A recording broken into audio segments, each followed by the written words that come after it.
دا مراکو هیواد یو جنګ سالار ټوپک سالار په لاس کې دی. هغه څنګه چې یو څه موده مخکې تاسو سمه یو ویډیو کړې وه، درته مې ویلي چې دا دنیا چې ده دا څه ملکونه چې دي دا د 5 جنګ سالارانو ټوپک سالارانو په لاس کې دي. بېشکه چې دا الله پیدا کړې ده ټوله دنیا کې، کم شک نشته دی. خو دغه 5 جنګ سالاران ټوپک سالاران څوک دي چې ما تاسو ته ویلي چې غټ جنګ سالار ټوپک سالار چې دی هغه امریکا ده، وروسته برطانیه چې انګلستان ورته وایي، او فرانسه ده او چین دی. نو دې مراکو کې په 3 ژبو خبرې کېږي. ځکه دلته دغه فرانسویانو حکومت کړی او دا اوس هم د فرانسې دا په افریقا کې دی دا ملکونه. ځکه تاسو ته دا یو شی په ثبوت سره ښیم. نو دلته چې ته د سړي نه پوښتنه وکړې په عربۍ خبرې کوي یا به په فرانسوي خبرې کوي یا بابک یو لانګویج دی په نوم کې غلط نشم، خو 80% دغه بابک په نوم باندې یو دغه دی، دا خلک چې دي د هغې د دې مراکو حصه ده. مګر همدا خلک محکوم دي، محکوم یې ساتلي، لکه څنګه چې د ښکته پښتونخوا خلک محکوم دي، هغې نه خپله ژبه هم اخیستې، خپل تاریخ هم ترې اخیستی. دغه شان دي فرانسویانو دې سره دا کار کړی. دا 30% خلکو ته یې دغه چې عربي او فرانسوي خبرې کوي هغې ته یې د اختیارات او د واک ورکړی دی. او همداسې چې ته لاړ شي په وروست طرف ته ګوره، تاجکستان، ازبکستان، ترکمنستان یا د یوکرین دا ګوره دا جنګ ولې دی؟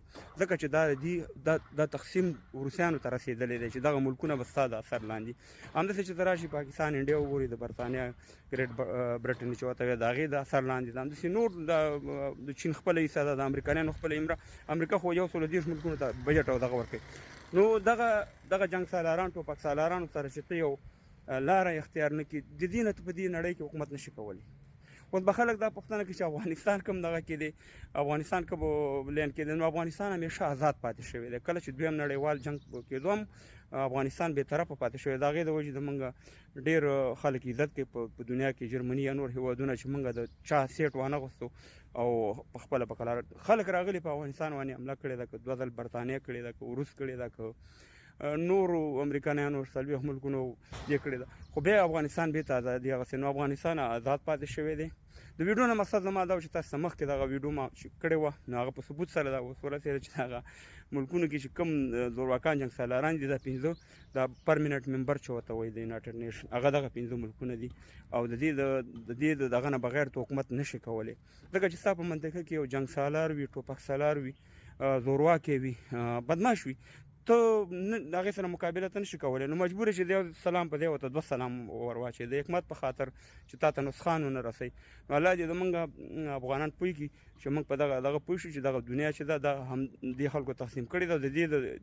د دې د خوښې نه بغیر ته په آزاده فضا کې حکومت نشي کولی، هېڅ امکان نه لري.